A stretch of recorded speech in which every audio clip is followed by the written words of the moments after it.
Hey guys, it's Bang for about PC Gaming here. I'm currently considering an upgrade, so I thought I would just run my choices by you guys. As you all know, I currently own a GTX 1080. As you can see, this is the Founders Edition, stock clocks, Intel i7-5960X as well, with 32 gigabytes of DDR4 running at 2666 megahertz, and MSI X99 Gaming 7. So that's the specs.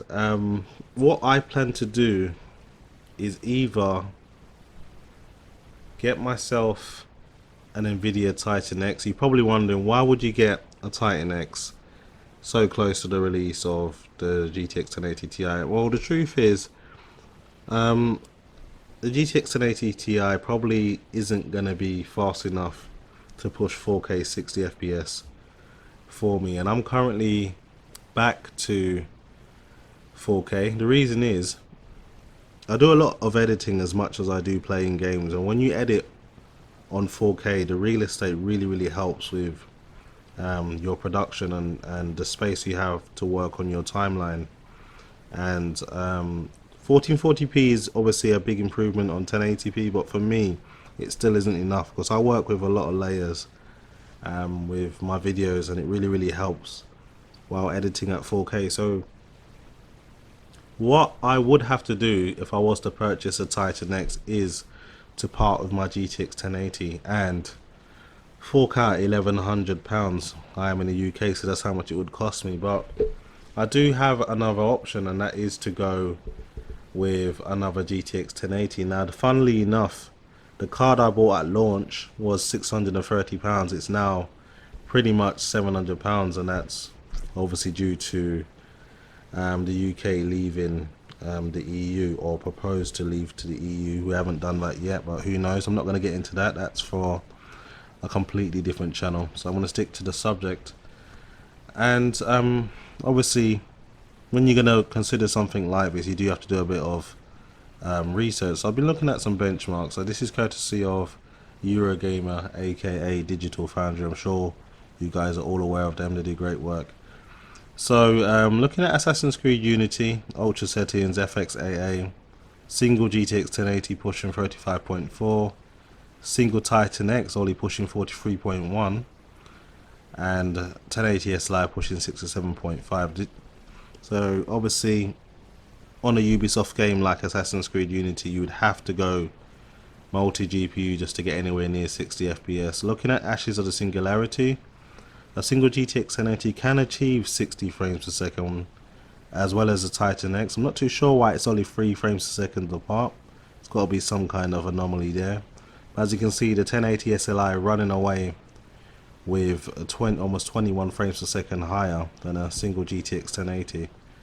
Looking at Crysis 3, 42.3 frames per second on a single GTX 1080, while only 50 frames per second on a single Titan X, and 66 frames per second on the GTX 1080 SLI. So rather than go through all of the benchmarks, you can see a trend showing up here. I will say I'm playing the Division at the moment. I'm really enjoying that actually. And a single GTX 1080 is only doing about 41 frames per second, while a single Titan X is only doing 49.6. So to get 60 frames per second on that game, you would need to go multi-GPU. So the point I'm trying to make is, the Titan X almost the same price as two GTX 1080s, but it doesn't really offer the performance that you need to do 4K, even when you overclock it. I mean, if you overclock a Titan X, there's no way you're gonna make up 17 frames per second on Assassin's Creed Unity. There's no way you're gonna make up enough frames per second on the Division to get 60. You might get maybe 8 frames per second more. So I'm thinking, because I already own a GTX 1080, my best bet probably is to purchase another one. Now, I'm not going to be spending £700 on another Founders Edition. In all honesty, I only bought the Founders Edition because it was the only card available on launch day. Now, you can actually get a GTX 1080 from £580, but the only problem with these kind of cards is they're triple slot design. They're like really big, and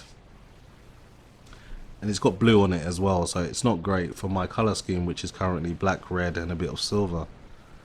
So what I'm gonna do is probably get myself something like the Gigabyte G1. It's roughly the same dimensions as the Founders Edition, much better cooling, and uses one single 8-pin as well. So we'll see what happens. But I've, instead of just buying another GTX 1080 and just shocking a few of you guys, I thought I would let you know what I'm doing and kind of run it by you.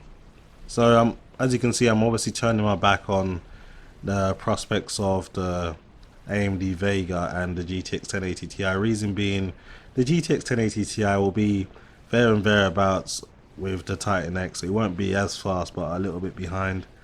But you know, a top of the line GTX 1080 in England, where I'm from, is around £800 already. So imagine how much that's going to cost when it comes out. I estimate that the GTX 1080 Ti will cost around £850.